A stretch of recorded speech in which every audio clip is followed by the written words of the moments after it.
ओं ऐं श्री शक्तये नमः। या देवी सर्वभूतेषु मां चंद्रघंटा रूपेण संस्थिता, नमस्तस्यै नमस्तस्यै नमस्तस्यै नमो नमः। आज नवरात्रि के तीसरे दिन माँ दुर्गा के तीसरे स्वरूप चंद्रघंटा की विधिवत पूजा अर्चना की जाती है। शास्त्रों के अनुसार माँ दुर्गा का यह स्वरूप परम शांतिदायक और कल्याणकारी है। माता रानी के मस्तक में घंटे के आकार का अर्धचंद्र विराजमान है। इस वजह से माँ का नाम चंद्रघंटा पड़ा। देवी चंद्रघंटा की पूजा से शुक्र ग्रह का प्रभाव बढ़ता है। ओम देवी चंद्रघंटाय नमः। माँ दुर्गा आपको सभी बाधाओं से लड़ने के लिए पर्याप्त शक्ति दे, सभी प्रतिकूलताओं का सामना करने का साहस, काम करने और अपने सभी लक्ष्यों को प्राप्त करने का दृढ़ संकल्प दें। माँ आप सभी को आंतरिक शांति प्रदान करे। दोस्तों, आज नवरात्रि के तीसरे दिन दुर्गा सप्तशती के तीसरे और चौथे अध्याय का हम लोग श्रवण करेंगे। तीसरा अध्याय, सेनापतियों सहित महिषासुर का वध। ध्यान। जगदम्बा के श्रीअंगों की कांति उदय काल के सहस्रों सूर्यों के समान है। वे लाल रंग की रेशमी साड़ी पहने हुए हैं। उनके गले में मुंडमाला शोभा पा रही हैं। दोनों स्तनों पर रक्त चंदन का लेप लगा है। वे अपने कर कमलों में जप मालिका, विद्या और अभय तथा वर नामक मुद्राएं धारण किए हुए हैं। 3 नेत्रों से सुशोभित मुखार विंद की बड़ी शोभा हो रही है।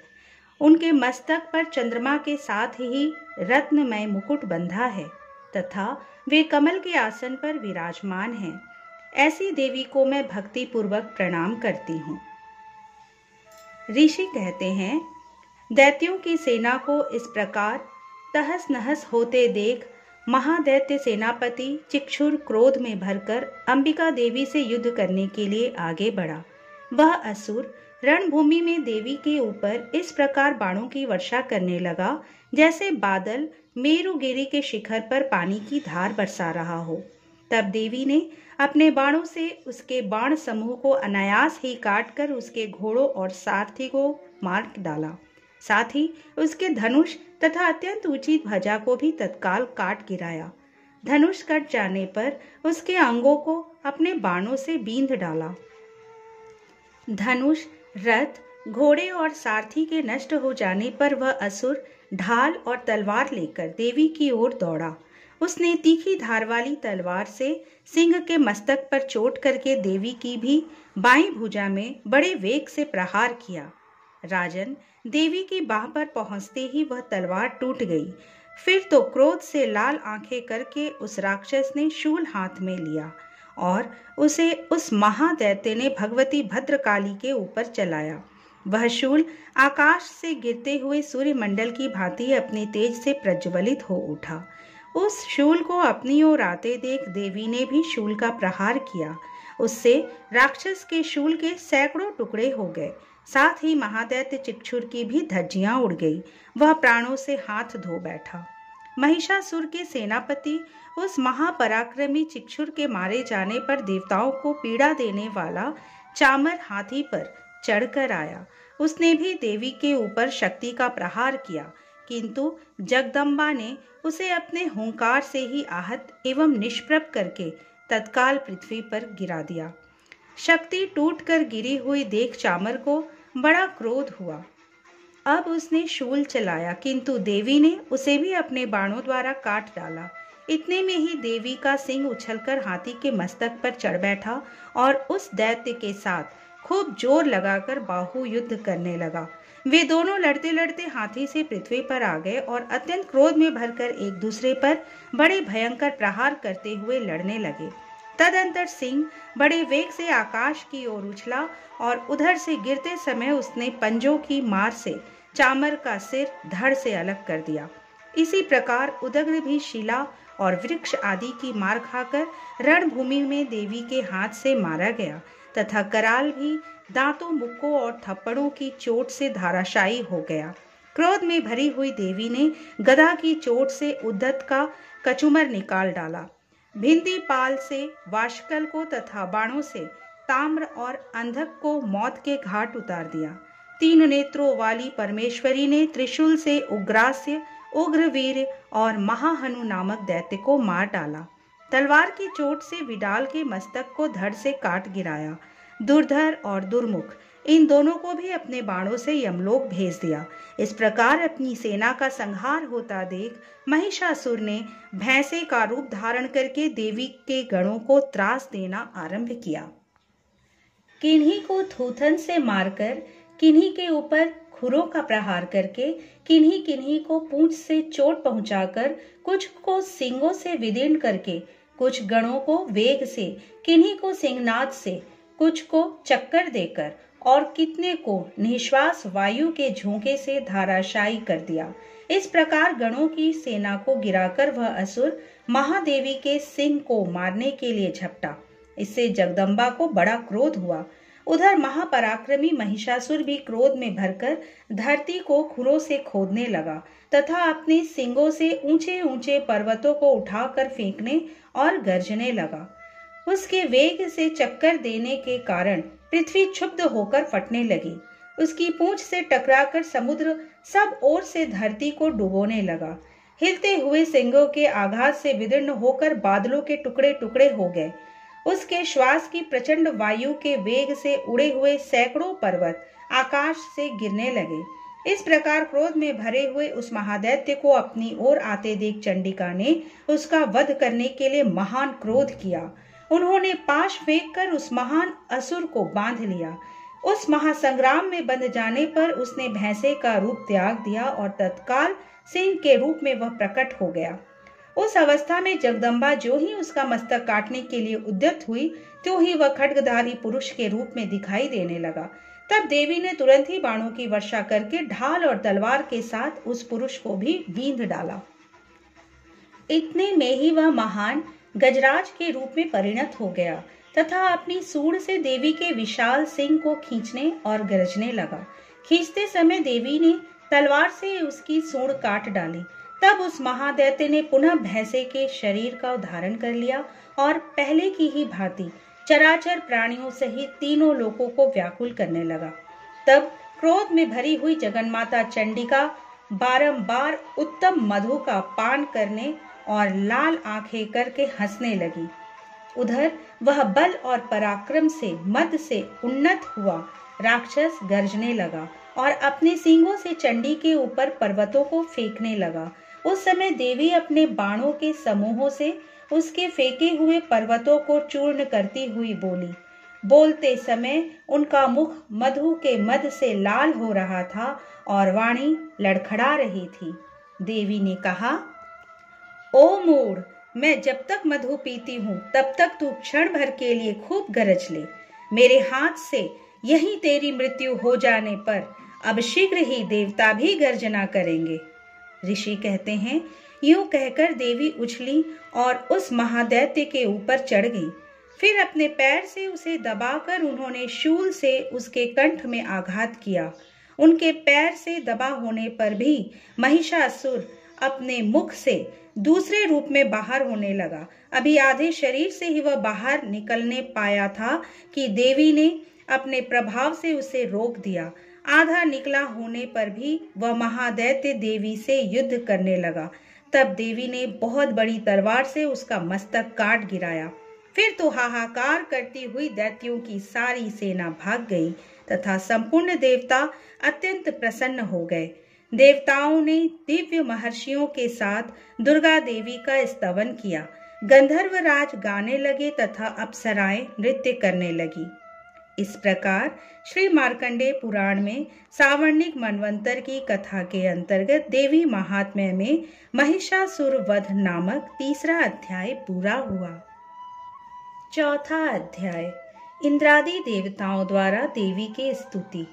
सिद्धि की इच्छा रखने वाले पुरुष जिनकी सेवा करते हैं तथा देवता जिन्हें सब ओर से घेरे रहते हैं, उन जया नाम वाली दुर्गा देवी का ध्यान करें। उनके श्रीअंगों की आभा काले मेघ के समान श्याम है। वे अपने कटाक्षों से शत्रु समूह को भय प्रदान करती हैं। उनके मस्तक पर आबद्ध चंद्रमा की रेखा शोभा पाती है। वे अपने हाथों में शंख, चक्र, कृपाण और त्रिशूल धारण करती हैं। उनके 3 नेत्र हैं। वे सिंह के कंधे पर चढ़ी हुई हैं और अपने तेज से तीनों लोकों को परिपूर्ण कर रही हैं। ऋषि कहते हैं, अत्यंत पराक्रमी दुरात्मा महिषासुर तथा उसकी दैत्य सेना के देवी के हाथ से मारे जाने पर इंद्र आदि देवता प्रणाम के लिए गर्दन तथा कंधे झुकाकर उन भगवती दुर्गा का उत्तम वचनों द्वारा स्तवन करने लगे। उस समय उनके सुंदर रंगों में अत्यंत हर्ष के कारण रोमांच हो आया था। देवता बोले, संपूर्ण देवताओं की शक्ति का समुदाय ही जिनका स्वरूप है तथा जिन देवी ने अपनी शक्ति से संपूर्ण जगत को व्याप्त कर रखा है, समस्त देवताओं और महर्षियों की पूजनिया उन जगदम्बा को हम भक्ति पूर्वक नमस्कार करते हैं। वे हम लोगों का कल्याण करें। जिनके अनुपम प्रभाव और बल का वर्णन करने में भगवान शेषनाग, ब्रह्मा जी तथा महादेव जी भी समर्थ नहीं हैं। वे भगवती चंडिका संपूर्ण जगत का पालन एवं अशुभ भय का नाश करने का विचार करें। जो पुण्यात्माओं के घरों में स्वयं ही लक्ष्मी रूप से, पापियों के यहाँ दरिद्रता रूप से, शुद्ध अंतःकरण वाले पुरुषों के हृदय में बुद्धि रूप से, सत्पुरुषों में श्रद्धा रूप से तथा कुलीन मनुष्य में लज्जा रूप से निवास करती हैं, उन आप भगवती दुर्गा को हम नमस्कार करते हैं। देवी, आप संपूर्ण विश्व का पालन कीजिए। देवी, आपके इस अचिंत्य रूप का, असुरों का नाश करने वाले भारी पराक्रम का तथा समस्त देवताओं और दैत्यों के समक्ष युद्ध में प्रकट किए हुए आपके अद्भुत चरित्रों का हम किस प्रकार वर्णन करें। आप संपूर्ण जगत की उत्पत्ति में कारण हैं। आप में सत्व गुण, रजोगुण और तमोगुण, ये तीनों गुण मौजूद हैं, तो भी दोषों के साथ आपका संसर्ग नहीं जान पड़ता। भगवान विष्णु और महादेव जी आदि देवता भी आपका पार नहीं पाते। आप ही सबका आश्रय हैं। यह समस्त जगत आपका अंशभूत है, क्योंकि आप सबकी आदिभूत अव्याकृता परा प्रकृति हैं। देवी, संपूर्ण यज्ञों में जिसके उच्चारण से सब देवता तृप्ति लाभ करते हैं, वह स्वाहा आप ही हैं। इसके अतिरिक्त आप पितरों की भी तृप्ति का कारण हैं। अतएव सब लोग आपको स्वधा भी कहते हैं। देवी, जो मोक्ष की प्राप्ति का साधन है, अचिंत्य महाव्रत स्वरूपा है, समस्त दोषों से रहित, जितेंद्रिय, तत्व को ही सार वस्तु मानने वाले तथा मोक्ष की अभिलाषा रखने वाले मुनिजन जिसका अभ्यास करते हैं, वह भगवती पराविद्या आप ही हैं। आप शब्द स्वरूपा है। अत्यंत निर्मल ऋग्वेद, यजुर्वेद तथा उद्गीत के मनोहर पदों के पाठ से युक्त सामवेद का भी आधार आप ही हैं। आप देवी त्रयी और भगवती हैं। इस विश्व की उत्पत्ति एवं पालन के लिए आप ही वार्ता के रूप में प्रकट हुई हैं। आप संपूर्ण जगत की घोर पीड़ा का नाश करने वाली हैं।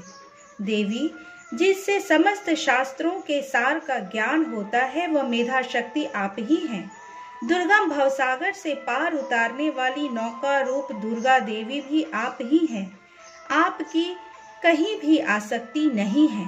कैटभ के शत्रु भगवान विष्णु के वक्ष स्थल में एकमात्र निवास करने वाली भगवती लक्ष्मी तथा भगवान चंद्रशेखर द्वारा सम्मानित गौरी देवी भी आप ही हैं।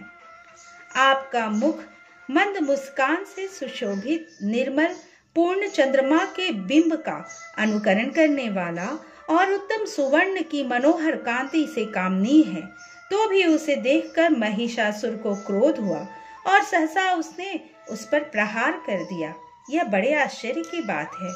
देवी, वही मुख जब क्रोध से युक्त होने पर उदयकाल के चंद्रमा की भांति लाल और तनी हुई भौहों के कारण विकलाल हो उठा, तब उसे देखकर जो महिषासुर के प्राण तुरंत नहीं निकल गए, यह उससे भी बढ़कर आश्चर्य की बात है, क्योंकि क्रोध में भरे हुए यमराज को देखकर भला कौन जीवित रह सकता है।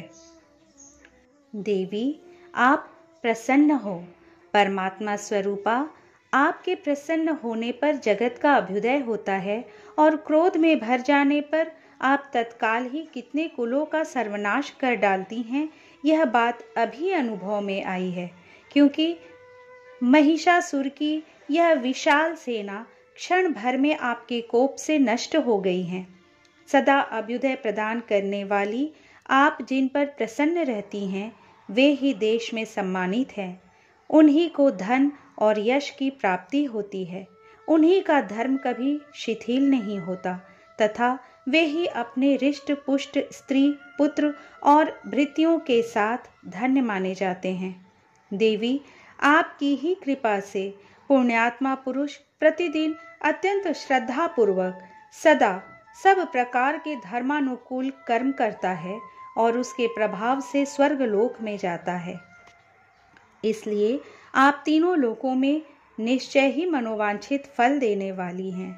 माँ दुर्गे, आप स्मरण करने पर सब प्राणियों का भय हर लेती हैं और स्वस्थ पुरुषों द्वारा चिंतन करने पर उन्हें परम कल्याणमयी बुद्धि प्रदान करती हैं।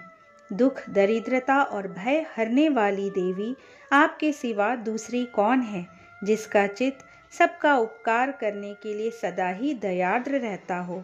देवी, इन राक्षसों के मारने से संसार को सुख मिले तथा ये राक्षस चिरकाल तक नरक में रहने के लिए भले ही पाप करते रहे हों, इस समय संग्राम में मृत्यु को प्राप्त होकर स्वर्गलोक में जाएं। निश्चय ही यही सोचकर आप शत्रुओं का वध करती हैं। आप शत्रुओं पर शस्त्रों का प्रहार क्यों करती हैं? समस्त असुरों को दृष्टिपात मात्र से ही भस्म क्यों नहीं कर देती? इसमें एक रहस्य है। ये शत्रु भी हमारे शस्त्रों से पवित्र होकर उत्तम लोकों में जाएं। इस प्रकार उनके प्रति भी आपका विचार अत्यंत उत्तम रहता है।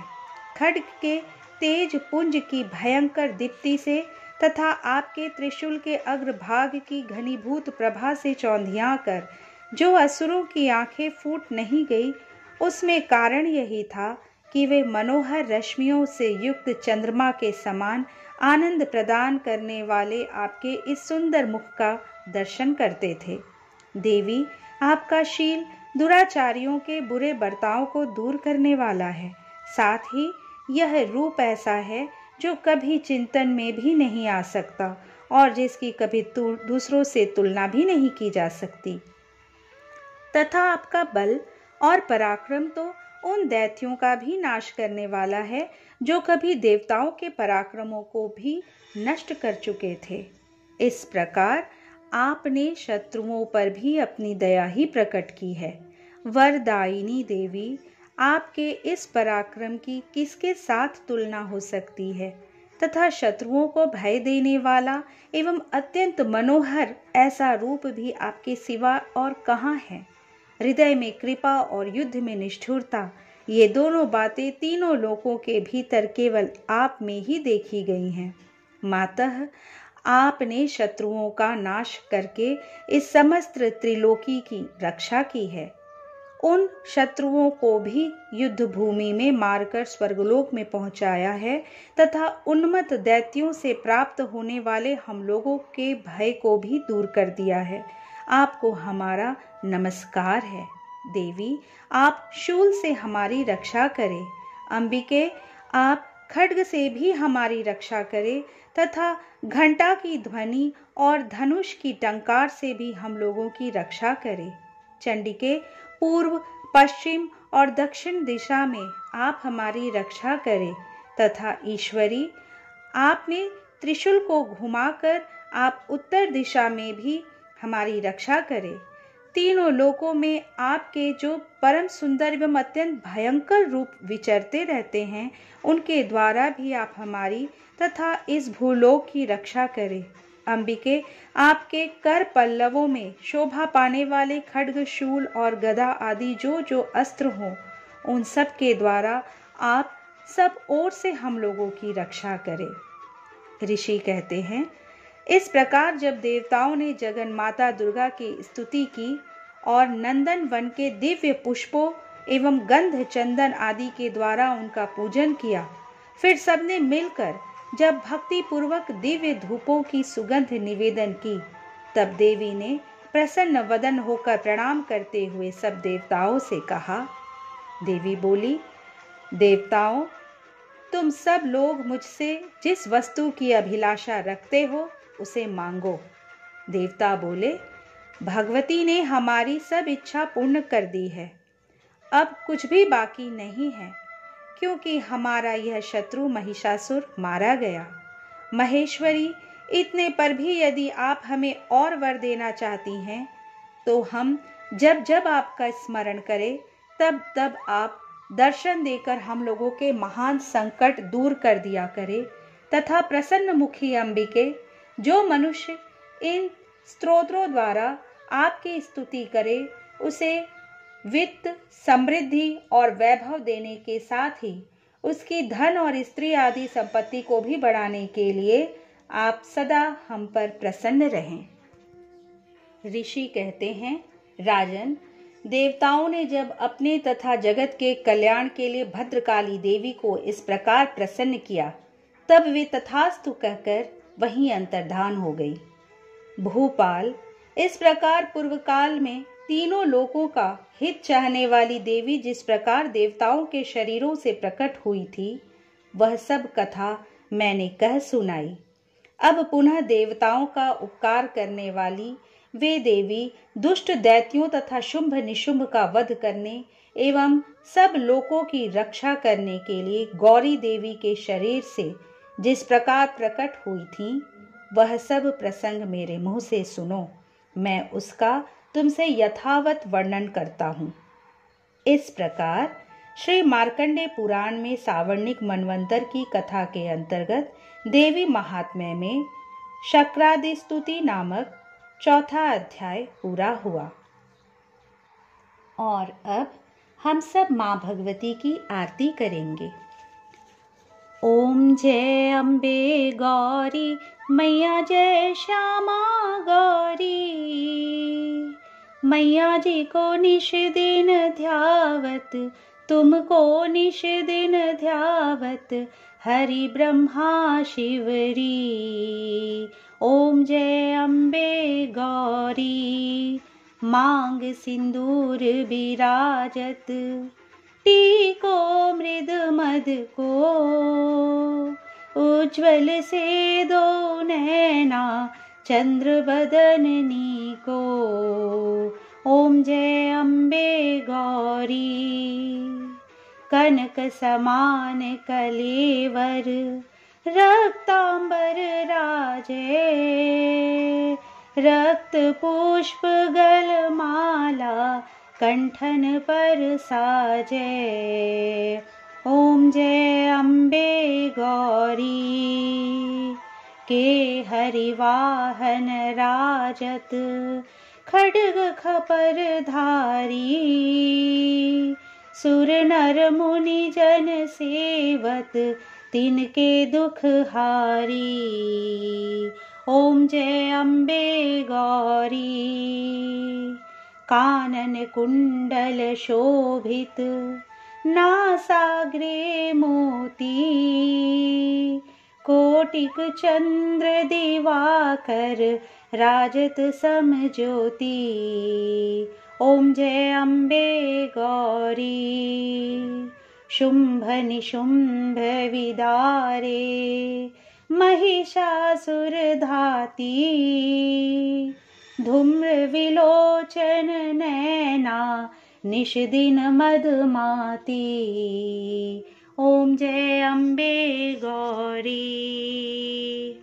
चंड मुंड संहारे, शोणित बीज हरे मधुकैटभ दो मारे, सुर भयहीन करे। ओम जय अम्बे गौरी ब्रह्माणी रुद्राणी, तुम कमला रानी आगम निगम बखानी, तुम शिव पट रानी। ओम जय अम्बे गौरी 64 योगिनी मंगल गावत, नृत्य करत भैरो बाजत ताल मृदंगा, और बाजत डमरू। ओम जय अम्बे गौरी, तुम ही जग की माता, तुम ही हो भरता, भक्तन की दुख हरता, सुख संपत्ति करता। ओम जय अम्बे गौरी, भुजाचार अति शोभित, वर मुद्राधारी, मन वांछित फल पावत, सेवत नर नारी।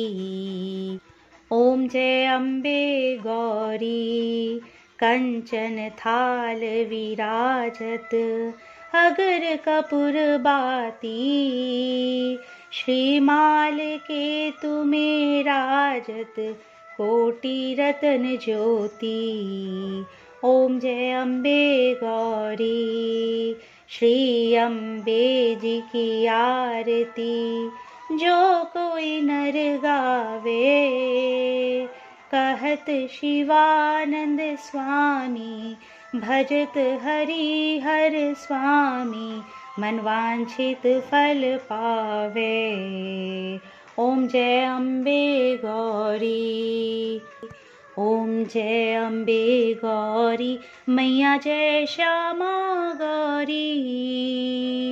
मैया जी को निश दिन ध्यावत, तुमको निश दिन ध्यावत, हरि ब्रह्मा शिवरी। ओम जय अम्बे गौरी। दोस्तों, आशा करती हूँ कि आप सभी को आज की ये वीडियो ज़रूर पसंद आई होगी। अगर वीडियो पसंद आई हो तो इसे लाइक कीजिए और ज़्यादा से ज़्यादा शेयर करके पुण्य के भागी बनिए। अगर आप चैनल पर पहली बार आए हैं या अब तक इसे सब्सक्राइब नहीं किए हैं तो प्लीज़ इसे सब्सक्राइब करके बेल आइकन को ज़रूर प्रेस कीजिए, जिससे आपको आने वाले वीडियोज़ की नोटिफिकेशंस मिलती रहेंगी। आपसे फिर कल मिलेंगे एक नए वीडियो में। जय माता दी।